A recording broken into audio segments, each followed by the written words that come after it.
Hello सबैजनालाई नमस्ते। म आज हजुरहरूलाई घरमै सजिलोसँग गाजा मिठाई बनाएर देखाउँदै छु। बनाउन पनि एकदमै सजिलो छ अनि खाँदा पनि मिठो हुन्छ। तपाईको बच्चाहरूलाई पनि मन पर्छ होला, ट्राई गर्नु होला है त।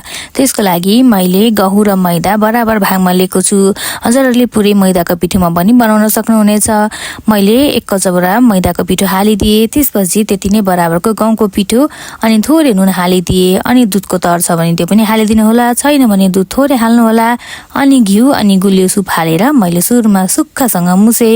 यसरी सुक्खासँग मुस्दाखेरि चाहिँ पछि मिठाई एकदमै नरम अनि क्रिस्पी पनि बन्छ। यसरी 1-2 मिनेट मैले सबै मुसिसकेपछि मैले थोरै बेकिङ पाउडर हालेको छु। बेकिङ पाउडरले चाहिँ अलिकति सफ्ट अनि हल्का फुलाउनलाई हेल्प गर्छ। त्यसपछि मैले पानी हालेर धेरै गिलो नबनाइकन मुसे। यतिको भइसकेपछि मैले त्यसलाई छोपेर आधी घण्टाको लागि राखिदिए। पछि मिठाई नरम अनि क्रिस्पी बन्छ। त्यसपछि मैले मिठाईको लागि चाहिने चिनी पाक बनाउँदैछु। मैले त्यसको लागि चाहिँ 1 कचौरा र आधा जति चिनी लिएको छु।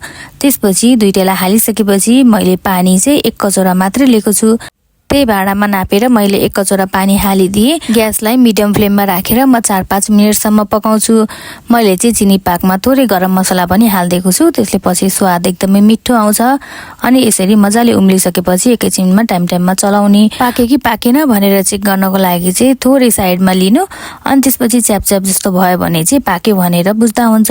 अनि मैले थोरै कागतीको रस पनि हालिदिएको छु। त्यसले चाहिँ चिनी पाकलाई जम्न पनि दिँदैन अनि मिठो पनि हुन्छ टेस्ट। हाम्रो चिनी पाक त रेडी भयो। अब मिठाई बनाउनको लागि अघि छोपेर राखेको पिठोलाई यसरी निकाल्नु होला अनि त्यसपछि हल्का हातले यसरी रफली म्यास गर्ने अनि त्यसपछि एउटा धारिलो चक्कु लिएर यस्तो साइजमा काट्नु होला। आफूलाई जत्रो साइजमा मन पर्छ अथवा सानो ठुलो त्यही अनुसार आफूले काट्नु होला। मैले चाहिँ ठुलो शेपमै काटेको छु।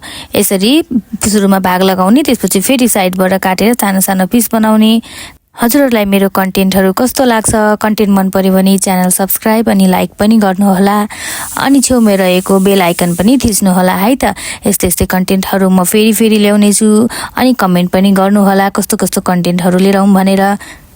अनि मैले यसरी काटेर तयार गरिसकेपछि मैले पकाउनको लागि कराईमा तेल बसालेको छु। तेल हालिसकेपछि भाँडामा मजाले तात्न दिने। तातिसकेपछि मैले चाहिँ ग्यासलाई चाहिँ सानो फ्लेममा राख्छु। ठुलो फ्लेममा राख्दाखेरि चाहिँ डढ्छ अनि भित्र राम्रोसँग पाक्दैन। त्यही भएर सानो फ्लेम राखिसकेपछि मैले अहिलेको मिठाईलाई यसरी एउटा गरी कति अड्छ त्यही अनुसार हाल्नु होला। सानो फ्लेममा एकतिर पाकिसकेपछि फेरि अर्कोतिर फर्काएर बिस्तारै पकाउने। यतिको रातो भइसकेपछि हजुरहरूले निकाल्न सक्नुहुनेछ।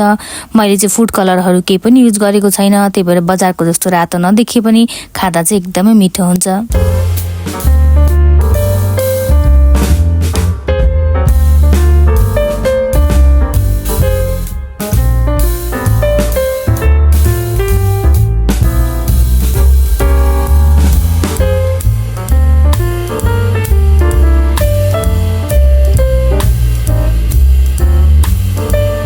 पाक्यो कि पाकेन भनेर चेक गर्नको लागि हजुरहरूले यसरी टुथपिक गाडेर पनि हेर्न सक्नुहुनेछ। यसरी गाड्दाखेरि चाहिँ पिठोहरू निस्केन भने चाहिँ राम्रोसँग पाक्यो भनेर त्यसपछि निकाल्न सक्नुहुनेछ। निकालेपछि अघि बनाएको चिनी पाकमा सिधै डुबाइदिनु होला। चिनी पाकमा चाहिँ धेरै बेर डुबाएर राख्न पर्दैन। 2-3 मिनेटसम्म यसरी चलाएर डुबाएर राख्नु होला। त्यसपछि निकालेर अर्को भाँडामा हालिदिनु अनि अरू बनाएको मिठाई पनि त्यसरी नै सबै डुबाएर निकालेर अनि अर्को भाँडामा राखिदिनु होला। किनभने धेरै बेर राख्दा धेरै गुलियो सोच्छ, एकैछिन राखेपछि ठिक्क हुन्छ।